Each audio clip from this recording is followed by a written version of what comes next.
जीव विज्ञान का ये पहला चैप्टर है, क्लास 10 बायोलॉजी।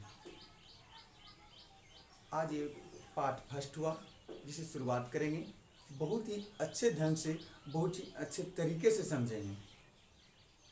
एकदम बेसिक से शुरुआत करेंगे, जिसे कुछ नहीं आता है उसको भी समझ में आएगा, पूरी अच्छी तरह से समझ में आएगा। देखते हैं शुरुआत में। सबसे पहला जीव विज्ञान है, तो इसे बायोलॉजी कहते हैं। इंग्लिश में बायोलॉजी कहा जाता है, हिंदी में जीव विज्ञान कहते हैं। तो शुरुआत करते हैं। जीव विज्ञान नाम भी है जीव विज्ञान, उसी प्रकार से पढ़ते भी हैं हम लोग। सबसे पहले किसे जीव विज्ञान किसे कहते हैं?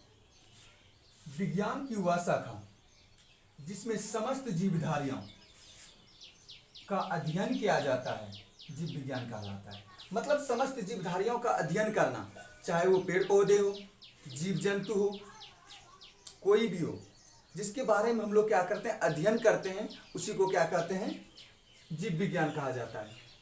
अब जीव विज्ञान के जनक या जीव विज्ञान या जंतु विज्ञान का जनक अरस्तु को कहा जाता है। किसे कहा जाता है? अरस्तु। जीव विज्ञान या जंतु विज्ञान के जनक किसे कहते हैं? अरस्तु को कहते हैं। इसके बाद देखिए, बायोलॉजी शब्द का पहला प्रयोग फ्रांस के वैज्ञानिक, किसने?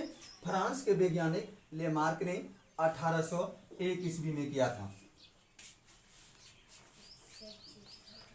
इसके बाद देखिए, पाठ फर्स्ट है जैव प्रक्रम।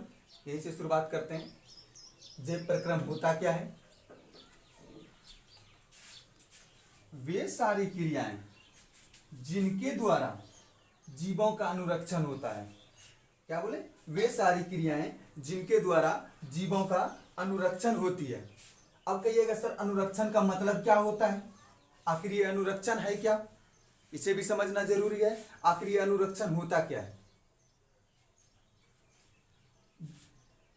अनुरक्षण का मतलब होता है हम लोगों को जीने के लिए किन किन चीजों की आवश्यकता होती है, उसे ही अनुरक्षण कहा जाता है।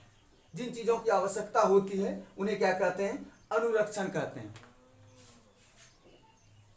देखिए, वे सारी क्रियाएं जिनके द्वारा जीवों का अनुरक्षण होता है जैव प्रक्रम कहलाती है। सजीवों के प्रमुख लक्षण, सजीव है तो उसका लक्षण भी होगा। सजीवों के प्रमुख लक्षण, जैसे भोजन करना, सजीव है तो भोजन करेगा, चाहे पेड़ पौधे हो, जीव जंतु हो, मनुष्य हो, सबों को भोजन की आवश्यकता होती है। दूसरा, सांस लेना, हम लोग भी सांस लेते हैं, गाय भैंस बकरी भी सांस लेते हैं, पेड़ पौधे भी सांस लेते हैं। हम लोग ऑक्सीजन सांस लेते हैं, पेड़ पौधे कार्बन डाइऑक्साइड सांस लेते हैं। उत्सर्जन, अब देखिए क्या होता है। उत्सर्जन, जो भी चीजें हम लोग खाए पिए उसे निकालना भी होता है। वेस्ट प्रोडक्ट कहने का मतलब हो गया जो बेकार चीजें हमारे शरीर में है उसको बाहर निकालना ही उत्सर्जन कहलाता है। ये उत्सर्जन हो गया। वृद्धि, सजीव है तो वृद्धि भी करेगा, सजीव अगर है तो वो वृद्धि भी करेगा, ये फिक्स है। पेड़ पौधे हैं वो भी वृद्धि करते हैं, मनुष्य है वो भी वृद्धि करते हैं। शुरुआत में देखिए बच्चा कितना छोटा रहता है, लेकिन वो क्या होता है, धीरे धीरे जवान हो जाता है, बड़ा हो जाता है, वो भी क्या करते हैं, वृद्धि करते हैं। इसके पोषण किसे कहते हैं?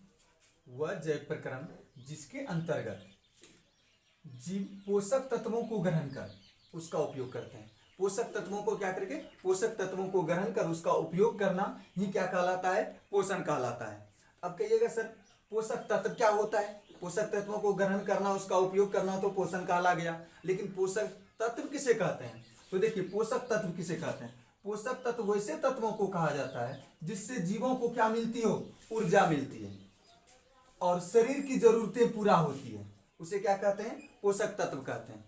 हम लोग भोजन करते हैं, खाना खाते हैं, उससे हमारे शरीर को क्या मिलती है? ऊर्जा मिलती है, जिससे हमारे शरीर की जरूरत पूरा होती है।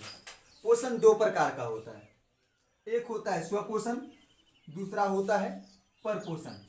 पहले पढ़ते हैं हम लोग स्वपोषण किसे कहते हैं। ऐसे जीव जो भोजन के लिए अन्य जीवों पर निर्भर ना रहकर अपना भोजन स्वयं बनाते हैं। ऐसे जीव जो अपना भोजन के लिए अन्य जीवों पर निर्भर ना रह करके अपना भोजन क्या करते हो, स्वयं बनाते हो, उसे क्या कहते हैं, स्वपोषण कहते हैं। कहिएगा सर हम लोग कौन सा जो है भोजन क्या करते हैं, अपने से नहीं बनाते हैं। हम लोग भी तो अपने से ही भोजन बनाते हैं। घर में आटा है, चावल है, दाल है, गेहूं है, हम लोग क्या करते हैं, उसे भी खाते हैं। हम लोग भी तो अपने से बनाते हैं। लेकिन यहाँ क्या बोले हैं, जीवों पर निर्भर ना रहकर। हम लोग जीवों पर निर्भर रहते हैं।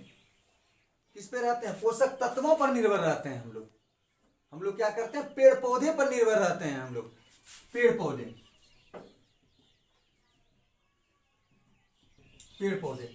पौधे से हम लोगों को क्या मिलता है, पेड़ पौधे पर हम लोग निर्भर हैं। साग खाते हैं, आटा खाते हैं, चावल खाते हैं, गेहूं खाते हैं, जितने भी चीजें खाते हैं, हम लोग किस पे निर्भर हैं, हम लोग पेड़ पौधे पर निर्भर हैं। हम लोग पेड़ पौधे पर आश्रित हैं। इसीलिए हम लोग क्या है, स्वपोषण नहीं है। हम लोग क्या है, स्वपोषण नहीं, हम लोग क्या है, परपोषण है। क्योंकि दूसरे जीवों पर हम लोग आश्रित रहते हैं, पेड़ पौधे पर आश्रित हैं। जो खुद से अपना भोजन बनाता हो, जैसे हो गया पेड़ पौधे, जैसे देखिए पेड़ पौधे खुद से भोजन बनाता है, ये किसी पे आश्रित नहीं है, खुद से अपना भोजन बनाता है। ये क्या हो गया, स्वपोषण। शैवाल क्या होते हैं, पानी की सतह पर उगने वाले छोटे पौधे, हरे रंग के पौधे होते हैं। ये भी अपना भोजन क्या करते हैं, स्वयं बनाते हैं, खुद से बनाते हैं। ठीक है, आगे पढ़ेंगे परपोषण किसे कहते हैं, पढ़ेंगे परपोषण किसे कहते हैं। परपोषण क्या होता है, ऐसे जीव जो भोजन के लिए किसी दूसरे जीव पर निर्भर रहता है, क्या करता हो, किसी दूसरे जीवों पर निर्भर रहता हो, उसे क्या कहते हैं, परपोषण कहते हैं। बताए थे जैसे मनुष्य, हम लोग क्या है, पेड़ पौधे पर निर्भर हैं। जानवर ये भी क्या है, दूसरे जीवों पर, ये भी क्या है, दूसरे जीवों पर निर्भर है। गाय भैंस बकरी, जानवर के अंतर्गत क्या हो गया, गाय भैंस बकरी जो भी है, सभी क्या करते हैं, दूसरे पर आश्रित है, खुद से ये भोजन नहीं बनाते हैं। कीड़े मकोड़े ये भी क्या करते हैं, दूसरे पर आश्रित रहते हैं। पर अब परपोषण पढ़े, परपोषण का प्रकार भी होगा। परपोषण के 3 प्रकार होते हैं। पहला है परजीवी पोषण, दूसरा है मृतजीवी पोषण, तीसरा है प्राणी संपोषण। नाम के हिसाब से ही इसका परिभाषा भी होता है। अगर नाम याद है उसी अनुसार से हम लोग परिभाषा भी एकदम आसानी से समझेंगे, एकदम आसान भाषा में। परजीवी पोषण किसे कहते हैं, दो जीव के बीच परस्पर वैसा संबंध, दो बीज क्या बोल रहे हैं, दो जीवों के बीच में वैसा परस्पर संबंध जिसमें एक जीव को लाभ तथा दूसरे जीव को हानि होती हो। एक जीव को लाभ हो रहा है तो दूसरे को हानि हो रहा है, उसे परजीवी पोषण कहेंगे। कितना आसान है, एक जीवों को लाभ हो रहा है, दूसरे जीव को हानि हो रहा है, उसे क्या कहेंगे, परजीवी पोषण कहेंगे। जैसे भैंस एवं जोंक, अब जब भैंस को पानी में नहवाने लेकर के जाते हैं तो क्या होता है, जोंक सड़ जाता है। भैंस भी काला, जोंक भी काला, तो क्या होता है, जोंक सड़ जाता है। जोंक को यहाँ पर क्या हो रहा है, जोंक को लाभ हो रहा है, भैंस को हानि हो रहा है, क्योंकि इसके शरीर से ये खून चूस रहा है, इसे तो लाभ हो रहा है, इसका भोजन मिल रहा है, लेकिन इसको क्या हो रहा है, हानि पहुंच रही है। उसी प्रकार से मानव के सिर एवं बालों में रहने वाला जू, जिसको कहते हैं देसी भाषा में कहिए ढीलो, क्या कहते हैं, ढीलो। अब देखिए मानव के शरीर के बालों में जो ढीलो रहता है, ये भी क्या होता है, इसमें भी एक जीव को क्या हो रही है, हानि हो रही है, दूसरे जीव को लाभ हो रहा है। एक को भोजन मिल रहा है, एक के शरीर से खून निकल रहा है, तो ये क्या हुआ, एक को लाभ हो रहा है, दूसरे को क्या होता है, हानि होता है।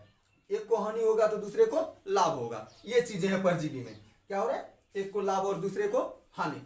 अधिकतर बड़े बड़े बाल जो रखते हैं उसको क्या होता है, जू होता है। ऐसा कोई बात नहीं है, ठीक। आगे जो है मृतजीवी पोषण, प्राणी संपोषण, ये दोनों नेक्स्ट क्लास में पढ़ेंगे, नेक्स्ट क्लास में समझेंगे, पार्ट 2 में।